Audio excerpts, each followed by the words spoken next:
An 8-year-old girl in a wheelchair rolled up to Terrence the Hitman Jackson in a Portland parking lot, tears streaming down her face, holding a hand-drawn picture of a red motorcycle, and asked him a deeply concerning question.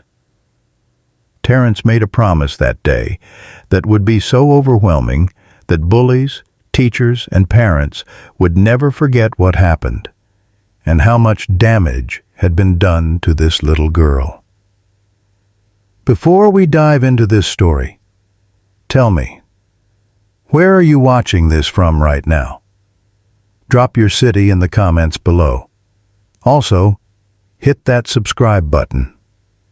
You're about to join a community that stands for courage, loyalty, and proving that the scariest-looking people can have the biggest hearts. Now, let's get into the story. Tiffany Morrison hated Mondays. She hated the sound of her alarm clock at 6:30 a.m., the feeling of her mother lifting her from bed into her wheelchair, and the slow, terrible journey to Riverside Elementary that always ended the same way, with her sitting alone at lunch while kids whispered "Hot Wheels" loud enough for her to hear. 8 years old shouldn't come with this much dread. But when you're the only kid in a wheelchair at a Portland elementary school where teachers pretend not to see and principals say kids will be kids, dread becomes your default setting. It started in September. Dylan Parker, 10 years old, should have been held back twice, but his parents donated to the PTA, had pushed her chair into a wall during recess.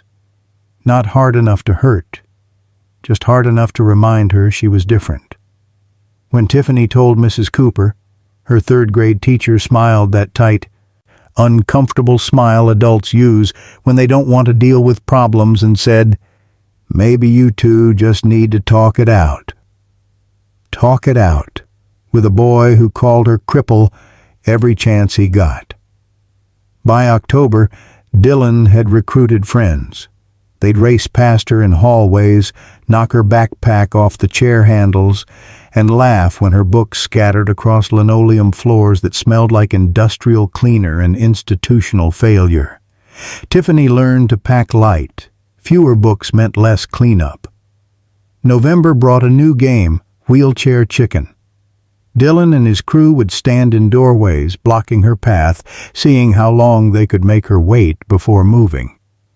Once, she'd been late to class because they'd trapped her in the bathroom hallway for 7 minutes. The teacher marked her tardy. Tiffany didn't bother explaining. Her mother, Linda, worked double shifts as a home health aide. Ironic, since she spent her days caring for other people's parents while barely seeing her own daughter. She'd called the school 4 times. Each time, Principal Harris assured her they were monitoring the situation and implementing anti-bullying protocols. Each time, nothing changed. By December, Tiffany stopped asking for help. She'd learned what every bullied kid learns eventually. Adults don't protect you. They protect themselves from the discomfort of having to acknowledge that cruelty exists in their carefully controlled environments. So when Linda asked how school was, Tiffany said fine, and drew pictures instead of complaining. Pictures of things that made her feel strong. Animals, superheroes, and lately, motorcycles. Specifically, the red Harley-Davidson she'd seen in a magazine at the dentist's office. Something about motorcycles felt like freedom, like power, like the opposite of being trapped in a chair while the world decided whether you mattered. Saturday morning, Linda took her to Fred Meyer to buy groceries they could barely afford. While her mother compared prices on canned soup, Tiffany sat in her wheelchair near the entrance, holding her latest drawing, a red motorcycle she'd spent 3 hours perfecting, and watched people walk past without seeing her. That's when the sound hit. Not loud at first, just a rumble. Growing. The kind of sound you felt in your chest before you heard it with your ears. 6 Harley-Davidsons pulled into the parking lot, engines growling, chrome gleaming in the weak December sun. The riders wore black leather vests covered in patches Tiffany couldn't read from this distance, but understood instinctively meant danger. Normal people moved away. Parents pulled children closer. An elderly woman clutched her purse, but Tiffany rolled forward. Because sometimes, when teachers won't protect you and principals won't listen, and the whole world pretends you don't exist, you stop looking for heroes in safe places. You look for them in the scariest people you can find. Terrence the Hitman. Jackson had earned his nickname in ways he didn't talk about, and most people were smart enough not to ask. 6'3", 240 pounds of ink and scar tissue, beard that reached his chest, neck tattoos that crept up to his jawline, and eyes that had seen things in Iraq that made civilian problems feel trivial. He was 42 years old, president of the Hells Angels Portland chapter, and hadn't cried since his daughter's funeral 7 years ago.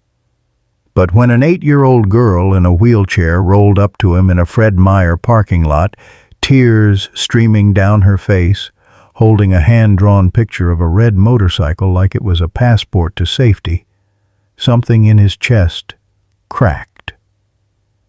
Terrence had been leaning against his bike, drinking coffee from a styrofoam cup, talking to Brick about a parts shipment, when the girl appeared. His first instinct was to look for parents. Where were the adults? But the parking lot showed only people actively avoiding them, the way civilians always did around bikers. The girl stopped 3 feet away, close enough to speak, far enough to run if she needed to. Smart kid. "Mister?" Her voice was small, hoarse from crying. "Are you the boss?" Terrence exchanged a glance with Brick, whose hand had instinctively moved toward his belt. Not for a weapon, just protective reflex. "Yeah, sweetheart. I'm the boss. What's your name?" "Tiffany." She swallowed hard, gripping the drawing tighter. "I drew this. For you. It's your motorcycle." Terrence looked at the picture. Red Harley, detailed. The kind of drawing that took hours, not minutes. The kid had talent and desperation. "It's real good," Terrence said, keeping his voice gentle despite it sounding like gravel in a blender. "Why'd you draw it for me?" Tiffany's lip trembled. "Because I need help, and nobody else will listen." The other bikers, Doc, Wrench, Bear, Preacher, had stopped their conversations and were watching now. Not threatening, just present. "Help with what?" Terrence asked. "School." The word came out broken. "The kids, they push my chair into walls. They call me Hot Wheels. They block me in bathrooms, and the teachers don't care. My mom called the principal 4 times. Nothing changes." She wiped her eyes with the back of her hand.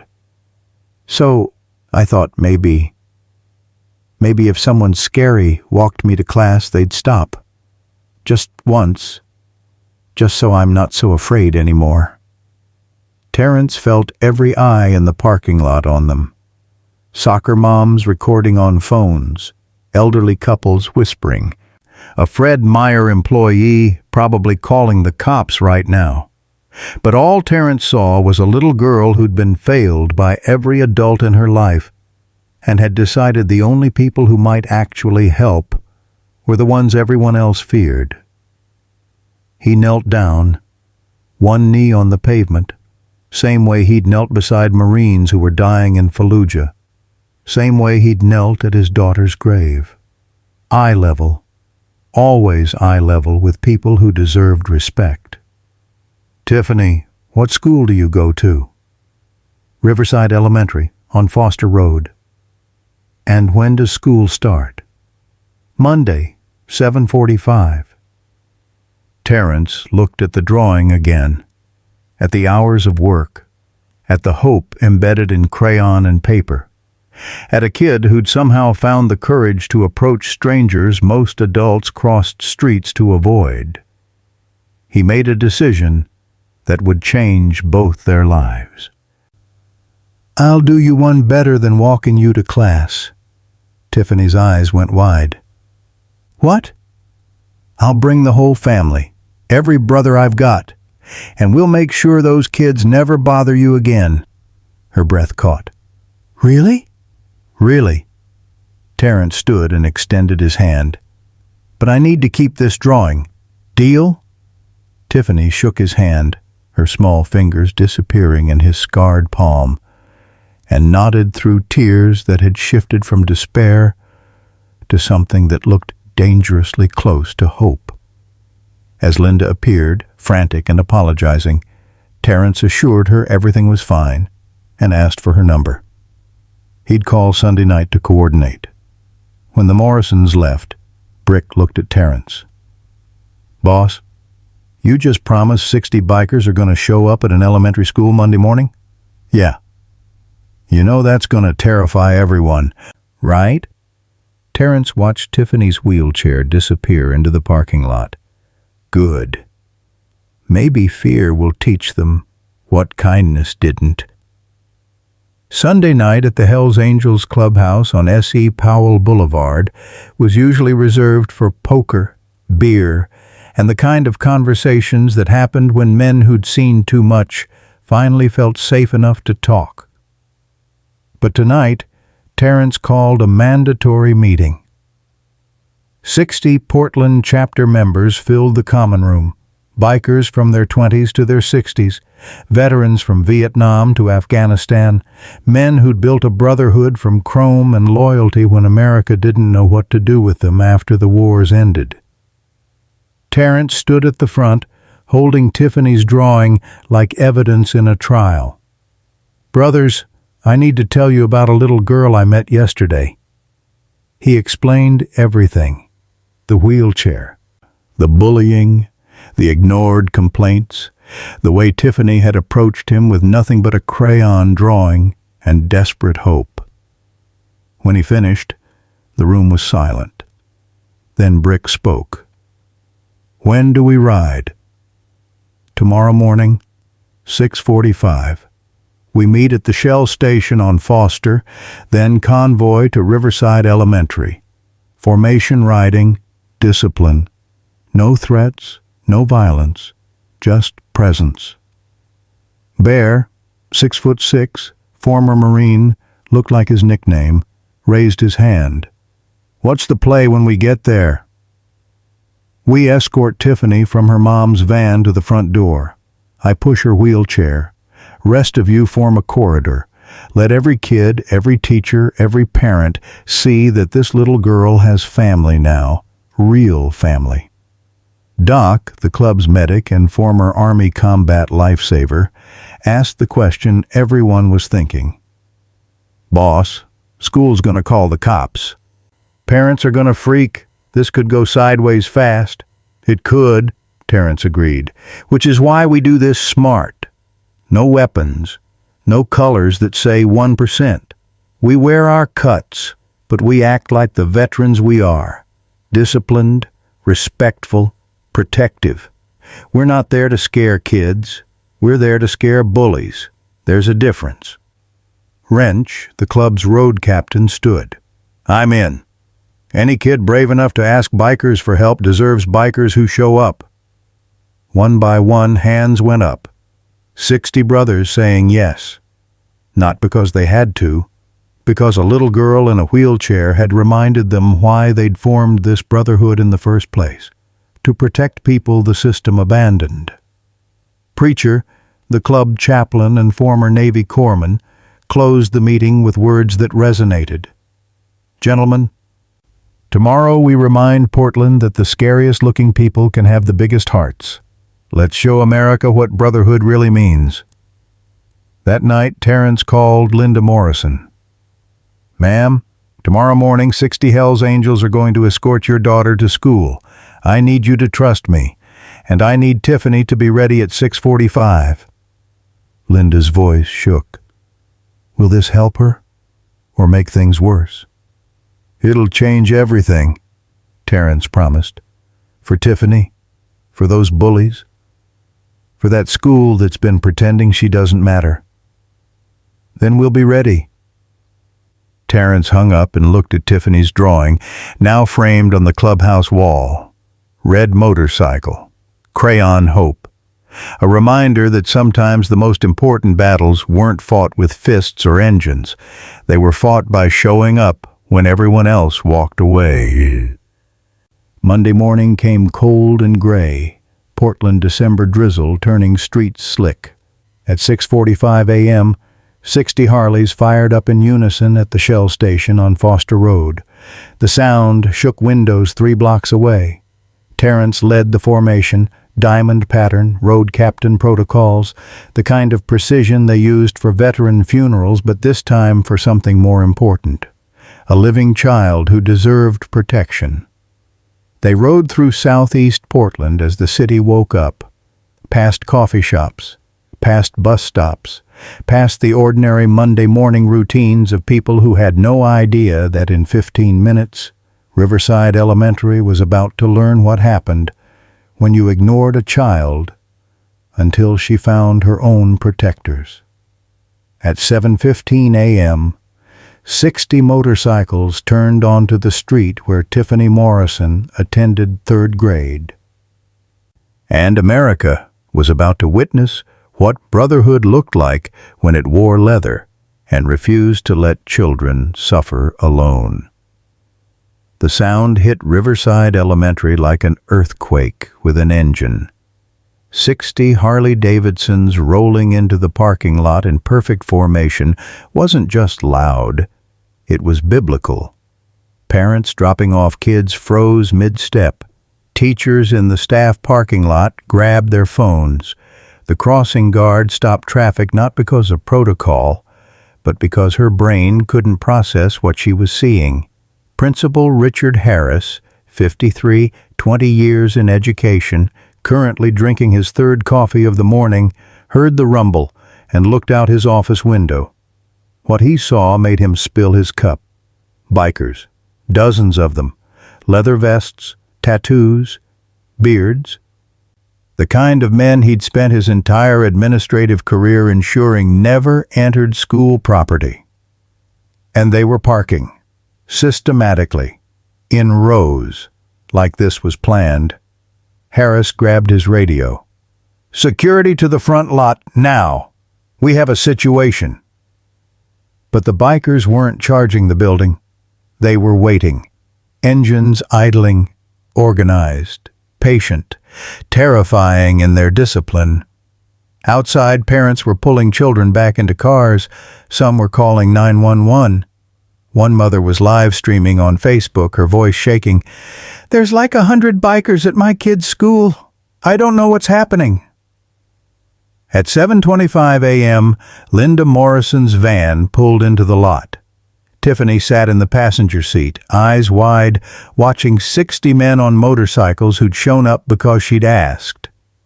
Terrence dismounted first, walked to Linda's van, knocked gently on the window. Linda rolled it down, hands trembling. "Is this real?" "As real as it gets, ma'am." Terrence opened the side door where Tiffany's wheelchair was secured. "Ready, kiddo?" Tiffany nodded, unable to speak. Terrence lifted her out, careful, gentle, the way you handle something precious, and placed her in her wheelchair. Then he knelt one more time. "Tiffany, listen to me. Those bullies, they're about to learn that you're not alone, and they're never going to bother you again. You understand?" "Yes, sir." "Good. Now let's go to school."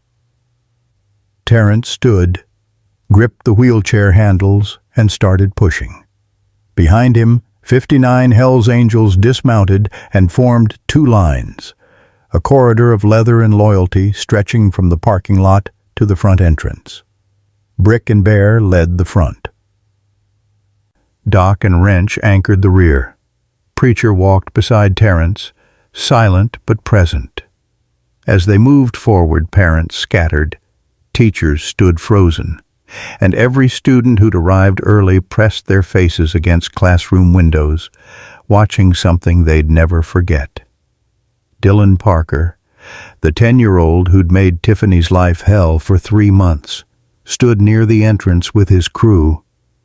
When he saw Tiffany rolling toward him flanked by 60 bikers, his face went white. Principal Harris burst through the front doors, tie askew, face red. "Excuse me, you can't. This is school property. I'm calling the police." Terrence stopped 5 feet from the entrance, met Harris's eyes, didn't blink. "Sir, my name is Terrence Jackson. I'm president of the Hells Angels Portland chapter, and I'm here to walk this young lady to her classroom because for 3 months she's been bullied, harassed, and physically assaulted while your staff did nothing." His voice carried across the parking lot. "We're not here to threaten anyone. We're here to protect a child your school failed to protect." Harris sputtered. "This is highly inappropriate." "What's inappropriate," Brick interrupted, voice like gravel, "is a school that lets kids abuse a girl in a wheelchair until she has to ask strangers for help." The parking lot had gone silent. Every phone was recording now. The live streams were multiplying. Portland was watching. And Terrence knew this moment would either vindicate them or destroy them. "Mr. Harris, we're walking Tiffany to her classroom. You can call the police, you can try to stop us. Or you can let us do what you should have done months ago, make this little girl feel safe." Harris looked at Tiffany, at her tear-streaked face, at the 60 men who'd shown up because she'd asked, at the parents recording, at the viral moment unfolding. He made a calculation. "Fine, but only you, not the entire—" He gestured helplessly at the army of bikers. Terrence shook his head. "All of us, or none of us. Brotherhood doesn't work halfway." For 10 seconds, Harris weighed his options. Then he stepped aside, and 60 Hells Angels walked into Riverside Elementary. The hallways of Riverside Elementary had never been designed for 60 bikers. Built in the 1970s with narrow corridors and low ceilings, the school felt like it was shrinking as leather-clad veterans filed through doors marked with construction paper turkeys and hand-traced autumn leaves. Teachers stood in doorways, some terrified, some curious. One, Mrs. Cooper, Tiffany's 3rd-grade teacher, visibly crying because she'd watched this child suffer and done nothing, and now strangers were doing everything. Terrence pushed Tiffany's wheelchair down the main hallway, boots echoing on linoleum that had seen 40 years of small feet and was now witnessing something unprecedented. Behind him, the Brotherhood walked in perfect silence. No talking, no threats, just presence. Room 14 was at the end of the hall, Tiffany's classroom, the place where she'd spent 3 months feeling invisible. As they approached, students pressed against the windows of other classrooms, watching the procession like it was a parade designed specifically to rewrite every assumption they'd ever made about who protected whom in America. Dylan Parker stood near Room 14's entrance, flanked by his crew, 3 boys who'd learned cruelty from him and would now learn consequences. When Terrence stopped in front of them, Dylan tried to look tough, failed spectacularly. Terrence didn't say a word, just looked at him. The kind of look that said, "I know exactly who you are and what you've done, and if you ever touch her again, you'll learn why grown men cross the street when they see me." Dylan looked away first. Always did. Bullies always broke when confronted by people who wouldn't. Terrence pushed Tiffany through the classroom door. 23 third-graders went silent instantly. Mrs. Cooper stood at her desk, mascara running, trying to find words that wouldn't come. Terrence wheeled Tiffany to her desk, back right corner where invisible kids always sat, and engaged the wheelchair brake. Then he knelt beside her one final time. "You good?" Tiffany nodded, voice barely a whisper. I'm good. Those kids bother you again, you call me. Anytime, day or night. Terrence pulled something from his vest. A patch, small, custom-made. It showed the Hells Angels' death head with text beneath. Tiffany, little sister, protected. He placed it on her desk. You keep this where everyone can see it. Reminds them you've got family. Tiffany picked up the patch with trembling hands, ran her fingers over the stitching, and started crying again, not from fear this time, but from the overwhelming relief of finally being seen. Mrs. Cooper found her voice. Mr. Jackson, I should have done more. I'm so sorry. Terrence stood, looked at her with an expression that held no sympathy. You're right. You should have. Do better. He turned to the class.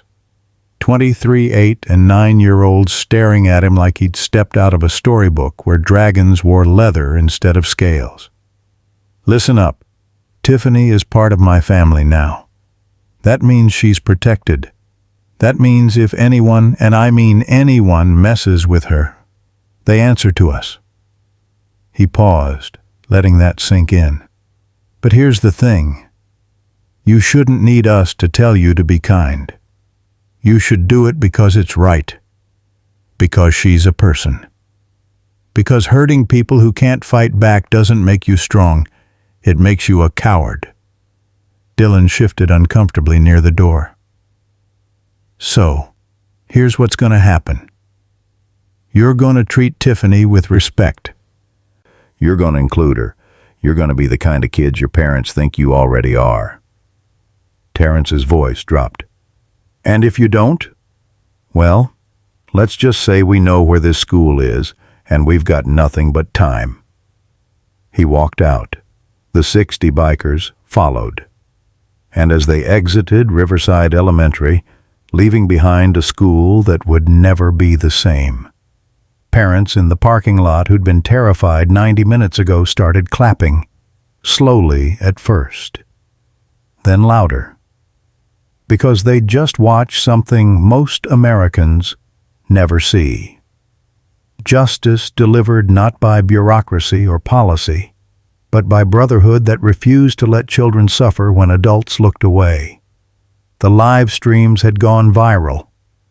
By noon, Tiffany's story was on every Portland news station. By evening, it was national. And across America, parents were having conversations about bullying, disability, and why it took bikers to do what schools wouldn't. The fallout started within hours. Portland police arrived at Riverside Elementary at 8:47 a.m., 20 minutes after the bikers left. Principal Harris met them in his office, still shaking, trying to explain how 60 Hells Angels had walked through his school and he'd allowed it. Officer Sarah Chen, 15-year veteran, listened to his story and asked one question. Did they threaten anyone? No, but did they damage property? No, but the presence alone. Did they harm students? Harris hesitated. No, but they terrified people. Chen closed her notebook. Sir, from what you're telling me, a group of citizens escorted a disabled child to school because she'd been bullied for months, and your staff failed to intervene. That's not a crime. That's embarrassing for you. She stood to leave. I'd suggest addressing the bullying problem before those bikers decide to come back. By noon, the school board had called an emergency meeting. By 2 p.m., Superintendent Dr. Patricia Reeves was watching the viral videos that had exploded across social media. Angles from every parent's phone, TikToks with millions of views, Facebook posts shared by people who'd never met Tiffany, but understood what it meant to be failed by systems designed to protect. The optics were devastating. A little girl in a wheelchair, crying, being escorted by bikers because teachers wouldn't help. The comments section was unanimous. Where were the adults? Why did it take a motorcycle club to protect her? This is what's wrong with schools. Dr. Reeves called Principal Harris into her office. The conversation lasted 11 minutes. By 4 p.m., Harris had resigned. Not fired, resigned. The distinction mattered for his pension, but not for his reputation, which was now permanently associated with the phrase, "Let a disabled girl get bullied until bikers intervened." Mrs. Cooper was placed on administrative leave pending investigation. 3 other teachers who'd witnessed the bullying and done nothing received formal reprimands, and Dylan Parker's parents were called in for a meeting that resulted in a 2-week suspension and mandatory counseling. But the real change happened in room 14. When Tiffany returned to class Tuesday morning, her mother terrified, Tiffany surprisingly calm, something had shifted. The patch Terrence had given her sat on her desk, visible to everyone, and nobody said a word. Dylan wasn't there. Suspended. His crew sat scattered, no longer a unified front, each boy suddenly aware that cruelty had consequences when the right people decided to care. At lunch, something unprecedented happened. A girl named Maya, quiet, bookish, the kind of kid who usually ate alone, sat next to Tiffany and asked if she could see the patch. Tiffany showed her. Maya asked if the bikers were scary. Tiffany thought about it. They look scary, but they're not. They listen. By the end of the week, 3 more kids had joined their lunch table. By the end of the month, Tiffany wasn't eating alone anymore. The school implemented new policies, mandatory anti-bullying training for all staff, anonymous reporting system for students, zero-tolerance policy for physical harassment. Too late for Tiffany, but maybe early enough for the next kid who needed help. Terrence received a call from Dr. Reeves personally. She thanked him for bringing attention to failures in our system and invited him to speak at the next school board meeting about disability awareness and bully prevention. Terrence declined. "I'm not a spokesman. I'm just a guy who showed up when a kid asked for help. You want to thank me? Protect your students so they never have to ask strangers for protection again." The call ended, but the story didn't. News outlets requested interviews. Terrence refused. Talk shows reached out. He declined. Because this wasn't about him. It was about Tiffany. And she'd already been through enough without becoming a media spectacle. What Terrence didn't know was that Tiffany had started drawing again. Not motorcycles this time. People. 60 people in leather vests, standing in formation, with a little girl in a wheelchair at the center. Underneath, in her careful 3rd-grade handwriting, "My family." Christmas came to Portland with the kind of cold rain that made Oregonians question why they lived somewhere that confused winter with perpetual autumn. But inside the Hells Angels clubhouse on S.E. Powell, warmth came from a wood-burning stove, cheap beer, and the kind of brotherhood that made temperatures irrelevant. Terrence stood at the bar nursing whiskey when Brick approached with his phone. "Boss, you seen this?" The screen showed a news segment from KGW News 8. The anchor was interviewing parents from Riverside Elementary. Most praised the bikers. One father said his daughter had been afraid to report her own bullying until she saw what happened with Tiffany. A mother admitted she'd been terrified that day, but now understood the bikers had done what the school wouldn't.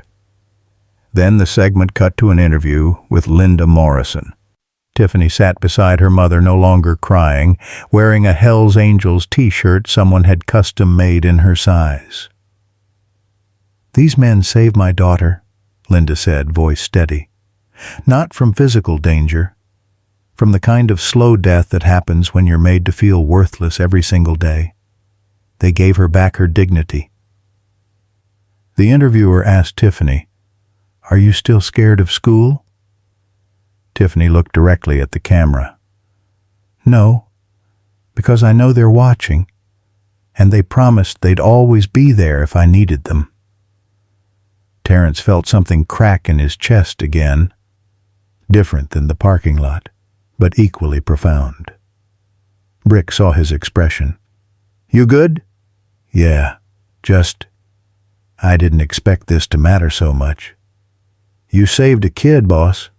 That's always gonna matter." But Terrence wasn't thinking about saving. He was thinking about something Preacher had said weeks ago. Sometimes the people we protect save us right back. Since his daughter Emma had died 7 years ago, cancer, 11 years old, gone before he could teach her to ride, Terrence had buried himself in club business, runs, meetings, anything to avoid the hollow space where fatherhood used to live. He'd convinced himself he didn't need or deserve that role anymore. Then a little girl in a wheelchair had rolled up to him holding a crayon drawing and reminded him that protection wasn't just about strength. It was about showing up, about listening, about kneeling down to meet someone at eye level and promising you wouldn't let them face the world alone. Emma would have been 18 now, would have graduated high school. Would have probably given him hell about his tattoos and his beard and his refusal to buy a car with doors. Would have made him proud. Tiffany wasn't Emma, could never be Emma. But maybe that wasn't the point. Maybe the point was that fatherhood didn't die when your child did. It just found new expressions, new kids who needed protection, new ways to honor the promise you'd made to always defend the vulnerable. Terrence pulled out his phone and called Linda Morrison. She answered on the second ring. "Mr. Jackson?" "Ma'am, I wanted to check in. Make sure Tiffany's doing okay."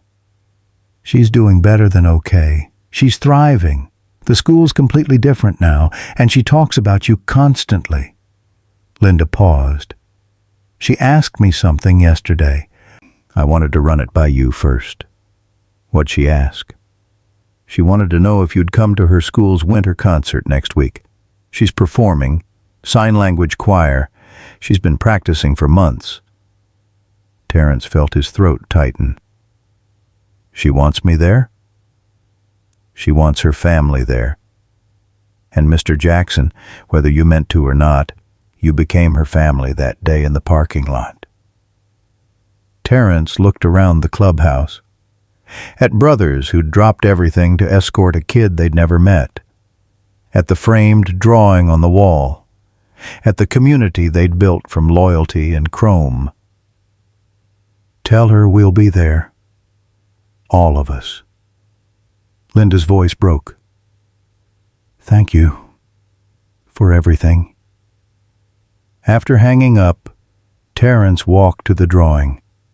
Red motorcycle, crayon hope. A reminder that sometimes the most important thing a warrior could do wasn't fight. It was kneel. Listen. Show up. That night he told the club about the concert. 60 hands went up, not because they had to, because a little girl had reminded them why Brotherhood existed in the first place.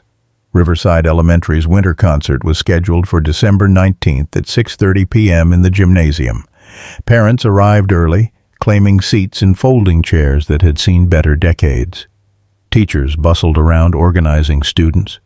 The air smelled like elementary school, crayons, industrial floor cleaner, and the faint scent of cafeteria pizza that never quite left. At 6:15 p.m., 60 Harleys pulled into the parking lot. This time, people didn't panic. They waved. Parents who'd been terrified 3 weeks ago now brought their kids over to look at the motorcycles. One father shook Terrence's hand and said his daughter had stopped being bullied after she told her tormentors, "The bikers know my school, too." Inside, Principal Martinez, yes, Harris had been replaced, greeted Terrence personally. "Mr. Jackson, thank you for coming. Tiffany's been talking about this all week." "Wouldn't miss it." The bikers filled the back 3 rows of the gymnasium. Leather and tattoos surrounded by families in holiday sweaters. And nobody thought twice about it because Portland had learned something in the past month. Community wasn't about looking the same. It was about showing up. The concert began. Kindergartners sang off-key carols. 4th graders performed a dubious rendition of Jingle Bells in Spanish. Parents filmed everything, knowing their children would be embarrassed by this footage in 10 years. Then came the 3rd grade sign language choir. 15 students stood on risers, Tiffany's wheelchair positioned front center. Mrs. Cooper, who'd returned from administrative leave with a humility that looked like actual growth, stood beside them, conducting. They performed Silent Night in American Sign Language. Tiffany's hands moved with precision, her face concentrated, her movements graceful despite sitting.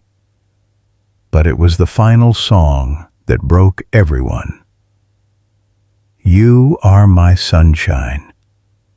Simple, classic. A song every parent knew by heart. As the children signed, Mrs. Cooper explained that each student had dedicated their performance to someone who made their life brighter. When they reached the 2nd verse, Tiffany looked directly at the back row, at Terrence, and signed with absolute clarity, "You make me happy when skies are gray." Terrence felt his eyes burn, felt the weight of every decision that had led to this moment, felt his daughter's memory wrapped around this little girl's courage. He'd spent 7 years trying not to feel anything, because feeling meant acknowledging the hole Emma left. But Tiffany had reminded him that holes could be filled, not replaced, filled with new love, new purpose, new reasons to keep showing up. When the concert ended and families mingled, Tiffany rolled over to Terrence. Linda followed, smiling. "Did I do good?" Tiffany asked. Terrence knelt, always kneeling, always eye level. "You did perfect." She handed him something, a drawing. Not a motorcycle this time, a portrait. Terrence, detailed, accurate, with words underneath. "My hero. I made this for you. Because you saved me." Terrence took the drawing with hands that had held weapons and wounded soldiers, and now held art from a child who'd decided he was worth believing in. "Tiffany, you got it backwards. You saved me." She tilted her head, confused. "How?" "Because you reminded me why I do this, why we all do this." He gestured at the 60 bikers scattered around the gymnasium, talking to parents, admiring children's artwork, existing in a space they'd never expected to belong.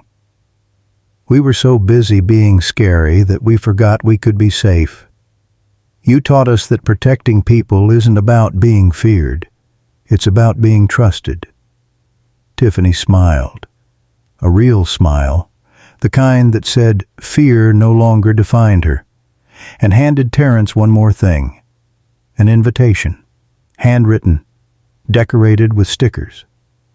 "You are invited to Tiffany's 9th birthday party, January 12th. Please come. Bring your family." "All of them?" Terrence asked. "All of them," Tiffany confirmed. That night, as the bikers rode back through Portland, Terrence carried 2 drawings, an invitation, and the understanding that fatherhood wasn't about blood. It was about showing up, about protection, about kneeling down and promising a child they mattered. Emma would have loved Tiffany. would have probably taught her to draw better motorcycles, would have approved of her dad finally remembering that the best way to honor the dead was to protect the living. And somewhere in the cold December rain that Portland called winter, Terrence Jackson finally let himself cry. Not from grief this time. From gratitude that a little girl in a wheelchair had rolled up to him holding a crayon drawing and reminded him that heroes don't have to be perfect. They just have to show up. January 12th arrived with rare Portland sunshine, the kind that makes Oregonians forget they live in perpetual drizzle and briefly consider outdoor activities. Tiffany's 9th birthday party was held at Laurelhurst Park, picnic shelter reserved. 60 bikers invited alongside classmates who 3 months ago wouldn't have sat with her at lunch. Linda Morrison had worried nobody would come. She'd printed 30 invitations, expecting maybe 5 responses. She got 23. Every child from room 14, parents too. Some brought siblings. The shelter overflowed with kids playing tag, parents chatting, and bikers grilling burgers with the kind of intensity usually reserved for motorcycle maintenance. Terrence manned the grill alongside Bear and Brick, flipping patties while Tiffany held court at a picnic table, showing her classmates the patch collection she'd started. Each biker had given her a small honorary patch, nothing official, just tokens that said protected, family, little sister. Dylan Parker wasn't there. His family had moved to Vancouver, Washington over winter break. Coincidence, his parents claimed. Nobody believed them. But his absence meant Tiffany's party was full of laughter instead of tension, joy instead of fear. Maya sat beside Tiffany, now her best friend, asking questions about motorcycles with genuine curiosity. 2 other girls, Emma and Jessica, names Terrence had learned from birthday card signatures, debated whether Harleys or Indians were cooler. The boys played football, occasionally running over to ask bikers about tattoos. At 2 p.m., Linda brought out the cake. 9 candles, chocolate frosting. A decoration on top that made Terrence's chest tighten. A fondant motorcycle with a small figure in a wheelchair beside it. Everyone sang "Happy Birthday." Tiffany closed her eyes, made a wish, and blew out every candle on the first breath. The kids cheered, the bikers applauded, and Tiffany looked happier than Linda had seen her in years. After cake, Preacher approached Terrence. "Boss, you see what we did?" "What's that?" "We changed the narrative. 3 months ago, that kid thought she was worthless. Now she's got 23 classmates at her party, a support system." "And confidence she didn't have before?" Preacher gestured at the park. "We didn't just save her from bullies. We taught her she's worth protecting." Terrence watched Tiffany laugh at something Maya said, watched her wheel herself around with freedom instead of fear, watched a child who'd been broken become whole. "You think we made a difference?" "I think we made the difference."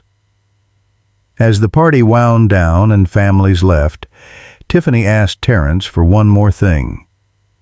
"Can I sit on your motorcycle, just for a picture?" Terrence looked at Linda, who nodded. He lifted Tiffany out of her wheelchair. She weighed almost nothing, reminded him painfully of Emma, and placed her on his Harley. She gripped the handlebars, grinning, looking like she'd found where she belonged. Linda took photos.